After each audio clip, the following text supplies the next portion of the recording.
ว้าพี่น้อยเมื่อยลายนี่หากันแล้วพี่น้อยอันนี้ก็1 โมงพี่น้องเนาะ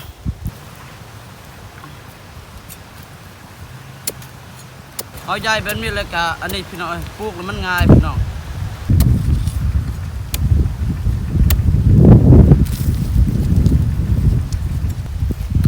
ปลูกผู้เดียวเลยพี่น้อยนี่แต่พุ่นเนาะมาพี่น้อยเนาะก็ลองปลูกคือกันเนาะลองปลูกแต่เดือน3นี่แหละพี่น้อยเนาะโอ้ว่ามันสิเกิดหรือบ่นี่พี่น้องนี่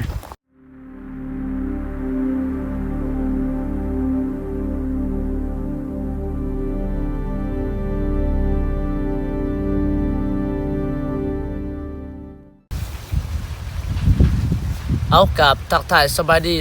เด้อพอแบบพี่น้องเนาะบ่ว่าภายในและต่างประเทศพี่น้องเนาะยินดีต้อนรับเข้าสู่2บ่าว4สุนบทลาวเช่นเก่าเช่นเคยพี่น้องเนาะพี่น้องตอนนี้ก็เนาะบ่าว4ก็อันนี้อยู่ให้อยู่สวนคือเก่าพี่น้องอยู่สวนมันเนาะก็บ่าว4ก็โลกมันแล้วพี่น้องเนาะก็ยังอันนี้พี่น้องก็ยังเล่มอยู่เนาะโตเฮาอันนี้โตเฮาขุดก็เฮาขุดบ่เบิดก็มาเล่มคืนพี่น้องเนาะแล้วก็ตอนนี้พี่น้องเนาะบ่าว4ก็สิลองปลูกมันพี่น้องเนาะอันนี้ก็เป็นวันที่20เดือน3เนาะลองปลูกพี่น้องบ่ฮู้ว่ามันสิเกิดหรือบ่เนาะบ่าว4ก็สิได้ปลูกมันพี่น้องเนาะเดี๋ยวเฮาอันนี้พี่น้องเดี๋ยวเฮาไปชมไปเบิ่งน้ำกันเนาะพี่น้องเนาะก็สิลองปลูกประมาณน้อยนึงพี่น้องเนาะแล้วมาเบิ่งฮอดเดือน4เดือน5มาเบิ่งว่ามันสิบ่ว่ามันสิเกิดหรือบ่เนาะพี่น้องเอาพี่น้องเนาะก็ก่อนรับชมอย่าลืมกดติดตามแล้วก็กดไลค์กดแชร์เพื่อเป็นกำลังใจให้บ่าว4เฮ็ดคลิปต่อไปเด้อพ่อแม่พี่น้องเนาะเอาเดี๋ยวก็บ่าว4ได้อัปเดตให้พี่ให้น้องได้เบิ่งเนาะพี่น้องเอ้ยมาเบิ่งกันเลยพี่น้องเนาะเพราะว่านี่พี่น้องเนาะวางยานี่พี่น้องเอ้ยบ่าว4ก็บ่ได้อัปเดตให้พี่ให้น้องเนาะก็บ่าว4ได้ย้ายอันนี้ลำมันเนาะโตตัดแล้วเนาะก็สิได้ย้ายแล้วก็สิได้อันนี้สิได้ปลูกพี่น้อยเนาะเดี๋ยวสิไปเอาเสียมก่อนพี่น้อย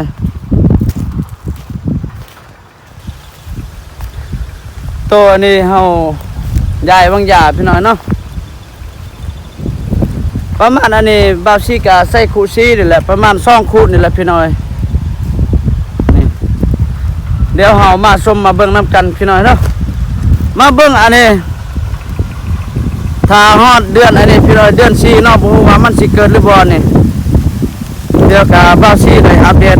ได้ถ่ายอัปเดตให้พี่น้องได้เบิ่งอีกครั้งเนาะพี่น้องเนาะเอาใหญ่เป็นมีเลยก็อันนี้พี่น้อยปลูกแล้วมันง่ายพี่น้อง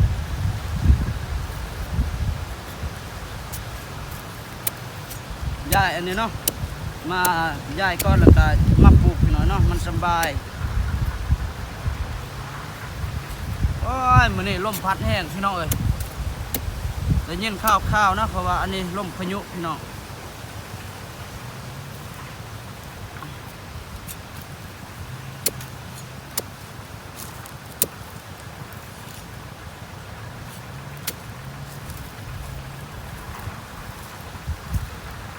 ช่วงก่อนกับอันนี้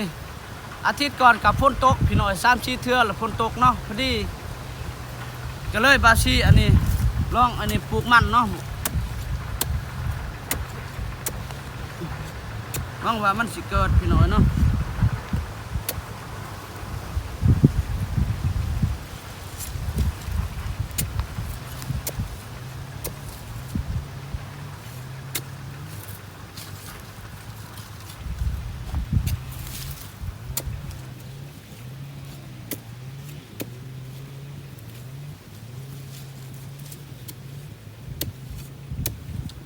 ดินนี่เนาะ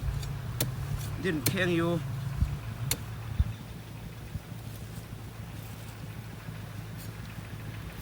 บัดช่วงอันนี้พี่น้องช่วงฝนตกบ่าว4ก็บ่ปลูกเนาะช่วงนี้ก็อันนี้ฝนบ่ได้ตกเลยพี่น้อง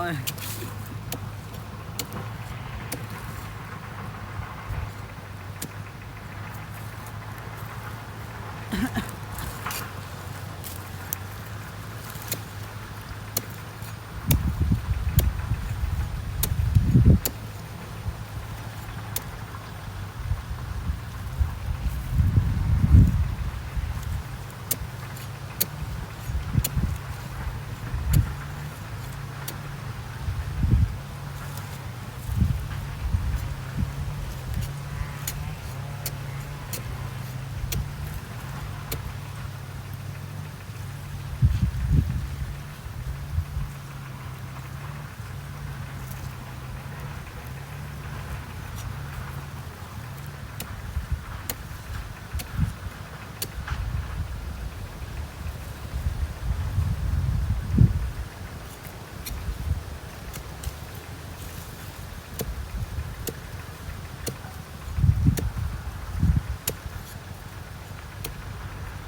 ก็สิได้ลองปลูกคือกันเนาะบ่ฮู้ว่ามันสิอันนี้พี่น้องเอ้ยโอ้มันสิเกิดหรือบ่พี่น้อง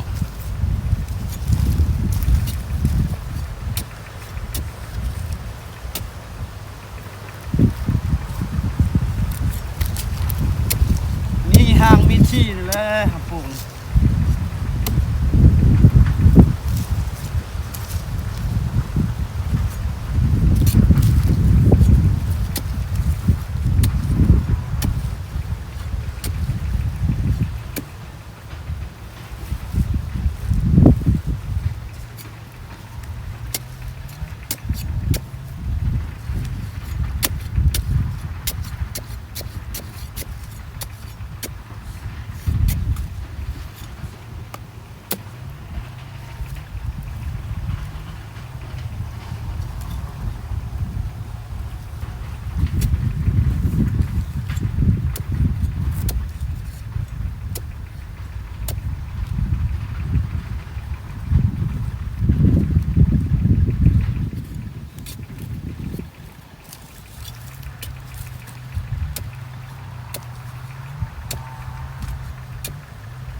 ปลูกกำลังครึ่งพี่น้อยเนาะบ่ทันแล้วเนาะ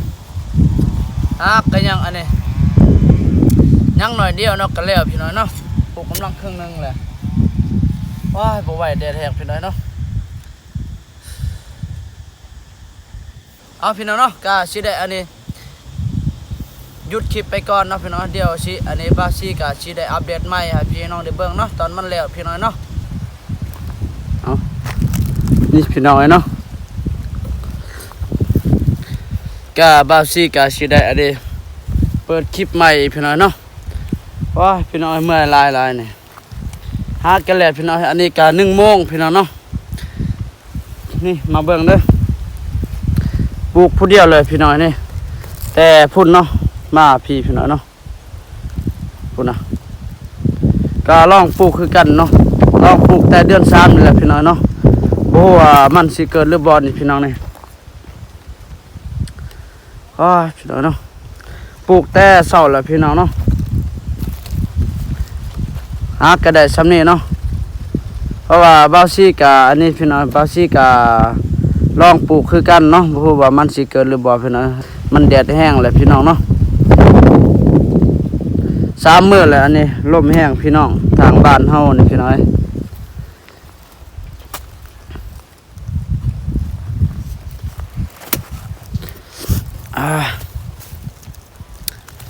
เอาพี่น้องเนาะกะคลิปนี้กะจบลงเพียงเท่านี้พี่น้องเนาะกะอย่าลืมกดติดตามแล้วกะกดไลค์กดแชร์2บ่าวซีนะเด้อพ่อแม่พี่น้องเอ้ยเนาะกะบ่าวซีกะสิได้อัปเดตคลิปใหม่ๆให้พี่ให้น้องได้เบิ่งอีกครั้งพี่น้อยเนาะเอาขอบคุณหลายๆเด้อพังลาวและพังไทยเนาะและต่างประเทศที่เขามาชมมาเบิ่ง2บ่าวซีพี่น้อยเนาะเดี๋ยวกะบ่าวซีกะได้อัปเดตคลิปใหม่ให้พี่ให้น้องได้เบิ่งอีกพี่น้อยเนาะตอนนี้กะบ่าวซีปลูกมันพี่น้อยเนาะลองปลูกคือกันพี่น้องเอ้ยบ่ฮู้ว่ามันสิเกิดหรือบ่พี่น้องเนาะเดี๋ยวเราไปติดตามคลิปต่อไปพี่น้อยเนาะก็ฮอดเดือน4พี่น้อยบ่าวซีสัญญาเลยว่าสิได้เปิดคลิปใหม่ให้พี่ให้น้องได้เบิ่งเนาะบ่ฮู้ว่ามันสิเกิดหรือบ่นี่เนาะตัวเฮามันอันนี้สิได้เปิดคลิปใหม่อันนี้ฮอดเดือน4พี่น้องเนาะเดือน4วันที่10ปลายน่ะพี่น้องบ่าวซีก็สิได้อัปเดตใหม่ให้พี่น้องได้เบิ่งเนาะเอาคลิปนี้ก็จบลงเพียงเท่านี้ก็อย่าลืมกดติดตามแล้วก็กดไลค์กดแชร์เด้อ